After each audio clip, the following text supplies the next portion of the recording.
Hey there everybody, welcome back to the Ocarina of Time Dungeon Guide. Today we're going to be checking out the final chapter of the series. This is Ganon's Castle.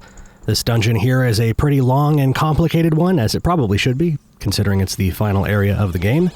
Starting out here, we're going to come into this major room where we're going to see this pretty terrifying looking structure, and all of these sort of beams of energy coming out of the wall here. These are barriers, and each barrier has sort of a mini dungeon associated to it. So as we enter these doors here, we're going to find, like I said, just a little micro dungeon. A lot of these are only a few rooms long, but they are usually similar to the respective, full-size dungeon. So here we are in the Spirit Temple micro dungeon. And I'm just sort of blitzing through this first room right here. You, of course, can be a little bit more careful than me, but obviously all we're doing is collecting all of the silver rupees. There are those statues with those traps sort of bouncing between the statue and the wall there. You can push the statues out of the way so that the traps have a little bit more room, so it's easier to grab those silver rupees without taking damage. Or you can just kind of barrel your way through like I did there. In this room here, we're going to see a couple of switches on the other side of this wall. And this looks like a pretty good job for a bomb chew. So we'll go ahead and let that thing go. It'll scurry through that little hole near the ceiling up there, and it's going to open the door for us. If you need some bomb chew, I believe if you can reach that other switch, it will spawn a small chest that will contain some bomb chew in there for you, I believe. And this is pretty funny right here. This obviously is a spot where some light would normally come down through the ceiling, and I believe the intended way is to burn that away with fire arrows. I realized during testing that Din's fire does not actually reach that, and I don't have fire arrows, so I had to do something a little clever there. I had to just barely get behind that lit torch in the previous room, and I was just barely able to get line of sight to actually hit those spider webs and burn them away. And that's actually not the only time I'm going to sort of be trolled by the fact that I don't have fire arrows. I'm not trying to show off by getting through this without fire arrows. I just never really got them, and, well, I'm just too lazy to go get them, so. Actually, in the shadow barrier, we're going to have to do some more cute stuff in order to do it without the fire arrows. In any case, we saw that weird balloon thing there. Still don't really know what that is, but that is apparently the source of the beams that are protecting that big structure in the middle of that major room back there. And if you hit them with the light arrows like I did just there, you'll deactivate that barrier. And that's really how this first area is going to go. We're just going to go through all of these little tiny dungeons and shoot that source of the barrier with the light arrows, and we'll just keep on going until there's no more barriers left, and then this big force field in the middle of the room will disappear, and we'll be able to proceed with the rest of the dungeon. I'm dipping into this sort of secret room over here. This, of course, is not required to beat the dungeon. There's a lot of these Deku salesman guys down here, as well as some fairies, so a pretty valuable room. I'm trying to get this specific one to, all of the projectiles keep hitting each other and they keep destroying themselves.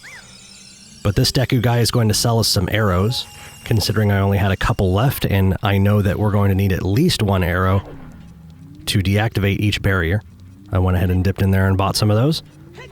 I know that one of those Deku guys also sells a green potion, I believe, which is also something that's good to have, considering that you're going to be shooting a lot of light arrows in this area. And if nothing else, there's a bunch of fairies, man. It's the final area. You should probably load up on those.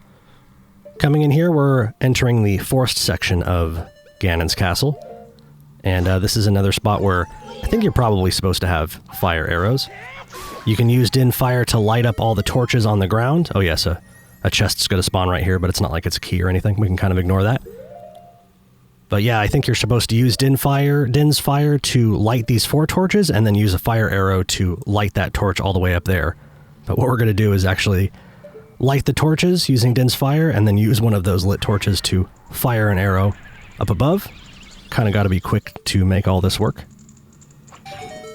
There it goes. Went pretty smoothly. We will continue on further into this leg of the dungeon. This room is pretty cool. Lots of fans in here.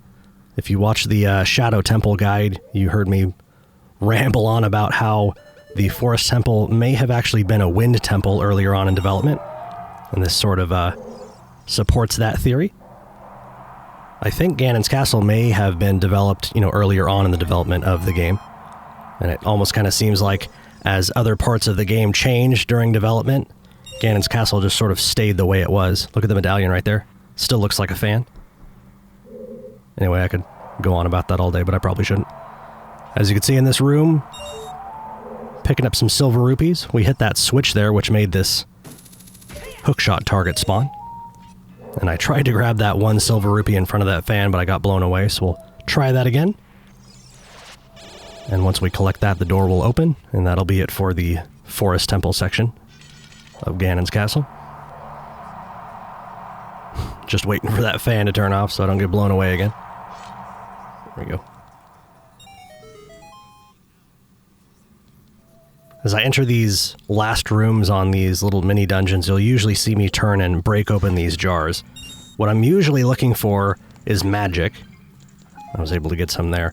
A lot of the little micro dungeons require magic, and at the end of every single one, no matter what, you have to fire a light arrow. And with me having the short magic bar, I didn't get the upgraded magic bar. Magic is sort of a valuable resource for us here in Ganon's castle. That's why I mentioned the green potion that you could buy from the Deku salesman guy. In any case, the forest barrier is now down. Kind of getting an idea of how this is going to go. Find a rhythm here pretty quick. You can do these dungeons in essentially any order with one major caveat. Believe it or not, there's actually going to be a pretty major item that we find in one of these. And we'll actually need that item to complete one barrier, and we'll also need it in order to enter another barrier. But we'll sort of cross that bridge when we get to it. We're entering the water section of Ganon's castle now. And interestingly enough, it's all ice here. I was going on about changes in the development of Ocarina of Time. It suggested that the water temple was actually going to be an ice temple at one time. And I think that may have been what the ice cavern was, maybe at some point during development. The ice cavern was probably going to be a full-fledged ice temple, but then it was sort of repurposed as a mini dungeon. Anyway, though, in this first room, all we gotta do is melt this red sheet of ice using the blue fire. Speaking of ice cavern. And we're also going to take out those ice Armos guys. They do like to disappear on you, so don't make the mistake of thinking you killed them. Just because they disappear, they will sort of disappear naturally. And you might think you killed it, but actually it just was gone for a second. I went ahead and refilled on blue fire. We will be needing one more for this room right here. This is another one of those sliding block puzzles. I'm going to go ahead and push that one and immediately realize that I already screwed up. You can see me pause there as I'm pondering what I just did. So I'm going to go ahead and reset the room simply by leaving and re-entering. It's kind of nice that the room resets so easily, I guess. And we're going to go ahead and try that again. This time by pushing the other block and getting that one into that perfectly sized hole. And then we'll be able to push this down to the side and back up. And then up there was another sheet of that red ice. Nice little fairy there. Unfortunately, we only have one bottle and it's got the blue fire in it. I don't think we're going to have enough time to melt that sheet and then get back to that fairy. It's probably already gone. I've always loved how the fairies just seem to... It's totally a coincidence, but they always fly out of bounds. Like, no matter what you do, they always pop out of a jar that's up against a wall. And then they immediately fly through the wall. Usually you can kind of be patient, and if you just stand there, they'll usually come back. In any case, we've melted that sheet of ice, and we're going to find a rusty switch up there. You know what to do. Grab the Megaton Hammer and smack it with that. And you can see the water medallion there, looking an awful lot like a snowflake, doesn't it? Supporting the theory that there was an ice temple and not a water temple. Sort of odd that they couldn't have spent just a couple of seconds to make, you know, a water droplet texture to replace the old ice medallion. But what do I know? Maybe it's harder to change than I think it is, although I doubt it. Rudo there cheering us on. Surprisingly not mentioning that we're engaged. It's usually all she goes on about. I think she may be a little obsessed. But hey, look at me. I have that effect on people.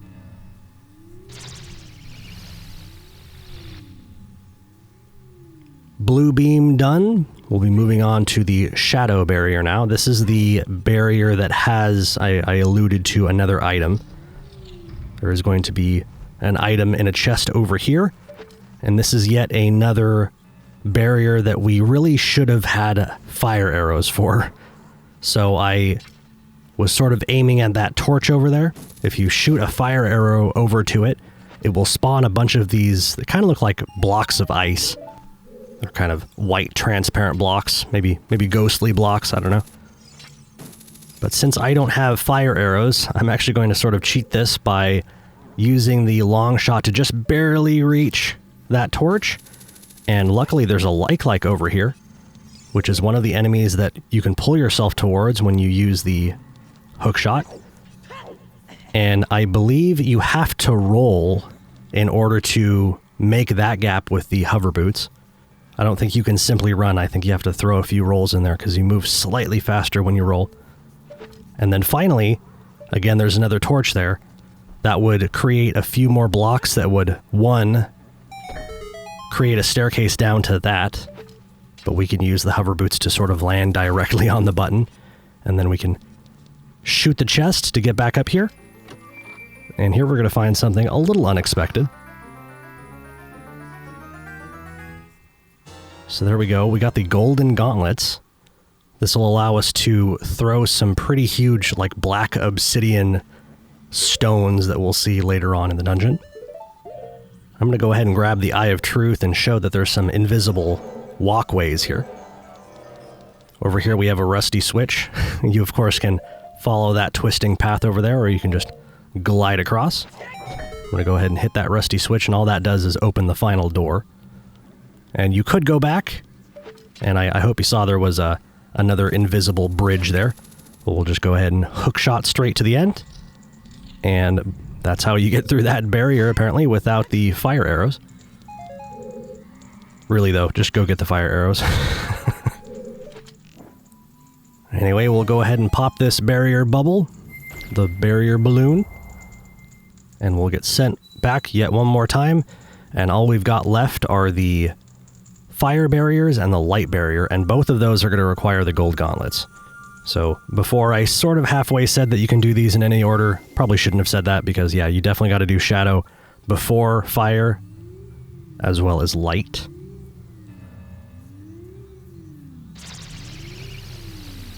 Unfortunately, the big barrier in the middle doesn't seem to change as it gets weaker. Kind of feel like it should have maybe started to dim a little bit at this point, as there's only 2 laser beams hitting it. In any case, here we are in the fire barrier. This one's sort of interesting. Normally, if you were wearing the normal boots, I believe this middle section sinks when you stand on it. But there's some weird side effect there where when you're wearing the hover boots, the whole platform it's like it doesn't even know you're there. So if you're someone who just wears the hover boots all the time, you may not even realize that you're sort of getting an advantage here. But we'll go ahead and take it. Coming over here, we're going to see the first of one of those big dark stones I was mentioning. This is what we need the gold gauntlets for. So we're just going to pick up this whole thing and hurl it across the room. And underneath that, there is going to be a silver rupee. And then in addition to that, we'll also be able to use that where that stone landed as sort of a bridge. I did not mention that we have a timer in this room. That's actually not like the timers that we saw in the water barrier where we had to, solve the puzzle quickly. That's actually just because I'm not wearing the fire tunic. So you'll actually get a different timer as I fall into the lava there. But depending on how much health you have, you'll have a longer or shorter timer. And if it looks like you're about to run out of time, just put on the fire tunic, you'll be fine. I've actually collected all of the silver rupees here. And it's pretty easy to hit that target there when that middle column or that middle section does not move around on you. As it's sinking, it might be a little bit harder to land that shot. So make sure to wear those hover boots. It makes that area a lot easier. And we'll just go ahead and, yet again, pop another balloon. And we're down to the final barrier now. There's Darunia. I'm hoping he's not too angry with us for letting Volvagia eat him. We saw him in the Fire Temple last, And he was like, hey, make sure to find the Megaton Hammer. I'm going to go try to stop Volvagia real quick, and we just never see him ever again. It's actually sort of an interesting theory about all of the sages in Ocarina of Time, and it's that they are all dead. Sort of a dark thought, but it does sort of make sense. So like Saria, the sage of the forest, the last time you talk to her is right before you enter the forest temple. You can play Saria's song, and she tells you that she's about to enter the forest temple, but it's full of monsters. And that is actually the last time you hear from her. Impa was sort of similar. Before you enter the Shadow Temple, Sheik tells you that she went in ahead of you to try to stop the evil there, and you never ever see her. So it's like they almost had to die in order to become sages. Anyway, though, we are now entering the light barrier. As you can see, we had to throw one of those big black stones away. This, of course, did not actually have a full-fledged temple in Ocarina of Time. And there's a ton of chests in this first room, but they're all sort of filler items. In order to make the real chest spawn, you got to take out all of the enemies in here. Oddly enough, I think this is the only barrier that has keys. Kind of interesting. I think that's true, right? We haven't collected any keys yet in this video. Anyway, this is a very challenging room right here. We've got a Triforce symbol on the ground. Go ahead and play Zelda's Lullaby and completely solve it. Light Temple shaping up to be a little bit weak. I don't know why I get a kick out of the way those chests fall. There's just like some guy out of sight on the ceiling. He's like, here you go. Da-dum, da-dum. Ah, whatever here. Da-dum, da-dum. This here will be the final room in the light barrier. Basically, we just got a minute to collect some silver rupees as I struggle to hit that hook shot target. I try not to stress a whole lot about the boulders here. I mean, they don't do a whole lot of damage unless you're very, very low on health. They're not really going to be a threat to you. They are sort of annoying. They'll knock you over each time you touch them, but otherwise, that wasn't too bad. Oh, I love this. This is actually pretty cool. So, weirdly enough, there's no barrier here. But then, as you walk through this fake wall, there it is. Kind of wonder if you could actually hit the barrier from that first room. If you just, like, shoot through the illusionary wall. It might be a little bit too high up, though. Anyway, though, we're going to pop that last balloon. Rauru is going to show his face and be super grumpy that they canceled his dungeon. But otherwise, that was the final barrier. And as we get transported here, we're going to see a pretty cool cutscene of the large force field in the middle of that room disappearing.